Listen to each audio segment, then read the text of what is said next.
Thank you guys for being here today. This is our first online lecture of the year. We will do these 7, 8, 9 times a year, so glad you made it for our first one.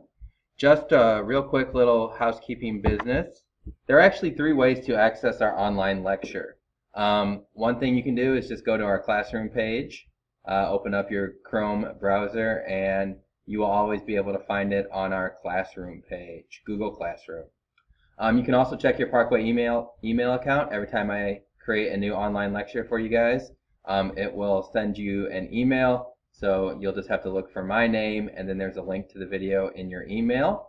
Or if you are a YouTube user, you can just subscribe to my YouTube account. And it's my school YouTube account, so I'm not going to send you like videos of my sons or Chelsea highlights. It's just our online lectures. If you are on YouTube, the easiest way to do it is to go up to the little bar up here and go down to Browse Channels. Under Search Channels, you have to type in my first name, Ben, and my last name, D-U-E-K-E-R. And when you search my name, Ben Dueker, I will be the first one that pops up. And then you can just subscribe to my channel, and you'll automatically have access to all my videos. Really useful if you watch these on your phone. Just subscribe to YouTube and my channel. This person is not me, so make sure you get the right Ben Dueker. So those are 3 ways to get to your online lectures this year. Our first online lecture, you're going to need your blue study guide, your blue unit cover page. On the front side, we did the 5 W's. We drew the picture of the unit. And on the back, this thing here, we call this our unit fast facts. And which is really important for you guys. You might want to write it at the top. This is also your study guide for the test. We're going to do the top part in class. So we're going to skip this, and we're going to focus today on the bottom half of our sheet. And basically these 16 boxes, we call them our fast facts. And I'm going to fill them out with you guys. You just fill it out as you go. And this is going to be a really useful study guide for the test that we have coming up over the 13 colonies. Let's get started. And like I said, let's get started. There we go. Okay, so our first 2 colonies, they both started in the early 1600s. Jamestown was 1607. It was number 1, and it became the colony of Virginia. Plymouth started in 1620. It was number 2, and it eventually became the colony of Massachusetts. Those were our first 2 colonies in the New World. Eventually, of course, we're going to have 13. We went over this. Just remember that England is the boss of the 13 colonies, and England owns the 13 colonies, but England is also sometimes called Great Britain. Just remember they're the same place. We watched a video on Jamestown showing you some of the challenges that they had, some of the things that made life hard. The Native Americans were often very hostile. They did not like the English showing up in their land. A big one was disease and lack of food. Those were the biggest hardships, what killed the most people in the beginning of the 13 colonies. When the English came, they were the first group to arrive in the 13 colonies. We also talked about how they would bring Africans with them, and that gave birth to the slave trade. And then the people who already lived here were the Indians or the Native Americans. Those were the 3 main groups of people living in the 13 colonies. And again, if I'm going too fast or anything, just pause it and get caught up, and then we'll go on and move on to the next line. We divided the 13 colonies into 3 regions. We did a big mind map project. So just some really quick review. We'll start off with the New England, Middle, and Southern colonies, the geography. New England is cold. It has poor soil. Remember that was important for farming, not a good place to farm.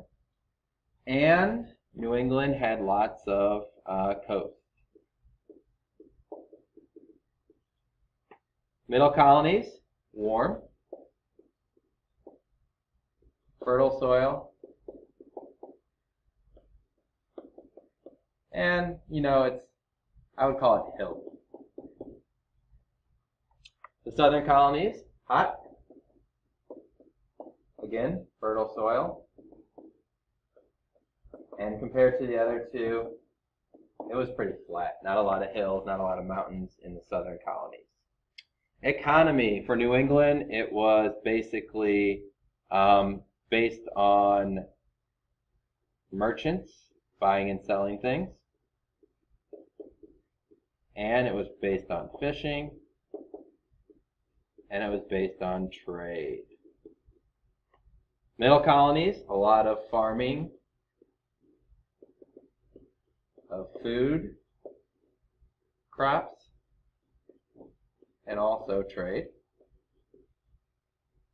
Southern economies, it's going to be cash crops and plantation. Almost all the economy of the South is dominated by these large plantations. Okay, slavery. New England colonies, I would say a little. There was slavery in all 13 colonies, but just a little bit in the 13 colonies in the New England region. I would say some in the middle colonies, and definitely I would say a lot in the southern colonies. The southern colonies is where they had the most slavery because of the plantation. Our next box is Mayflower Compact. Remember, this is just a written agreement.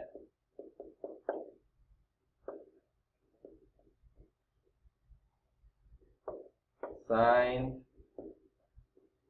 by the Pilgrims. And the whole point of the Mayflower Compact was the laws, the rules to live in the colony. If you wanted to live where the Pilgrims were up in Massachusetts, you had to sign this and promise to follow all their rules. Mayflower is the name of the ship. Compact means agreements. All right, again, pause it if you need to, but I'm going to go on to the next line. We talked about the difference between indentured servants and slaves. The biggest difference is choice, and it was no choice. It was usually 3 to 5 years. It was life if you were a slave. And you eventually, indentured servants, you got your freedom after your time was up. And for slaves, no freedom.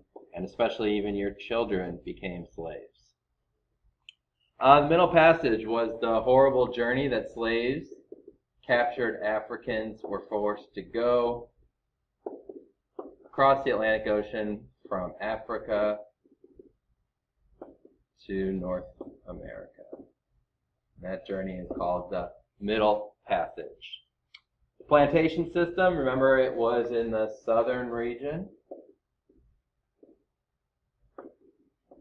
And it was basically just kind of like a three-part system. One, you had large farms called plantations. You had slave labor, sometimes hundreds of slaves working on a plantation, and you had one person, the owner, getting rich.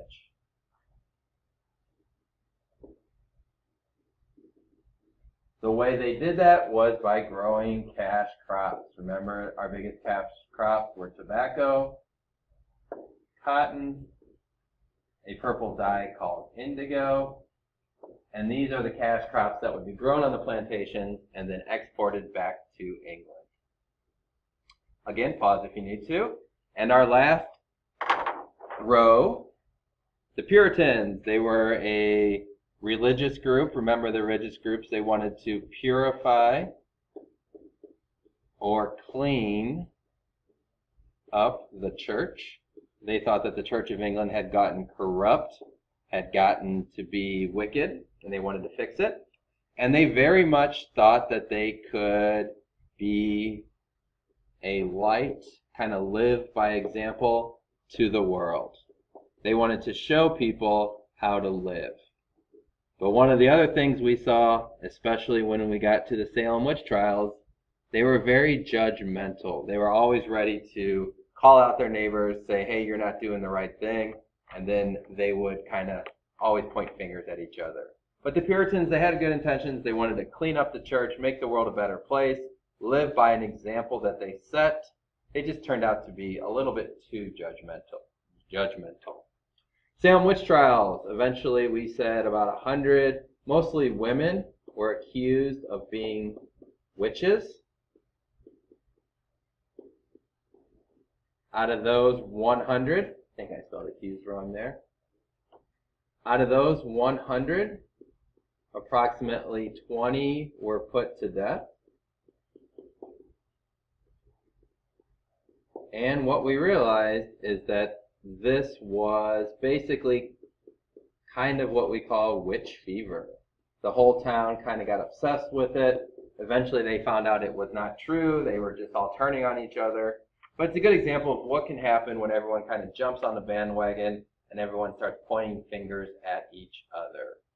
So an interesting period in American history for sure. The last two things we have both have to do with government. The House of Burgesses was in the southern region.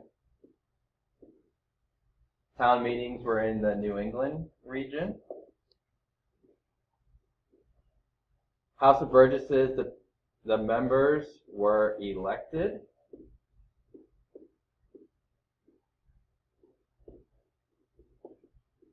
Town meetings, anyone could show up.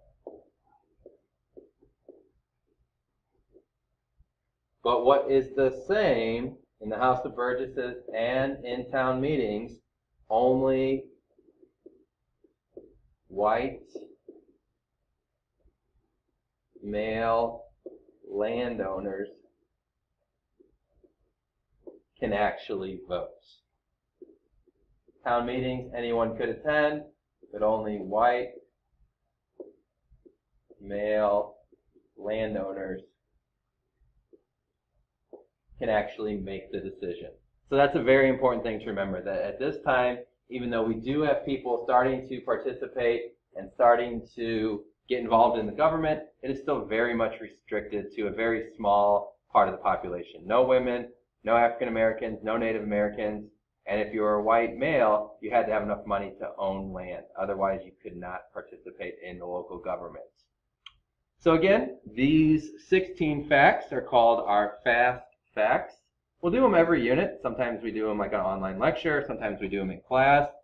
But what's important, these are really good things to study. These will definitely help you get a good score on the test. Essential questions, we'll fill those in back in class together. So you've done your first online lecture. I appreciate it. I will look forward to talking to you again. Thank you. Have a good day.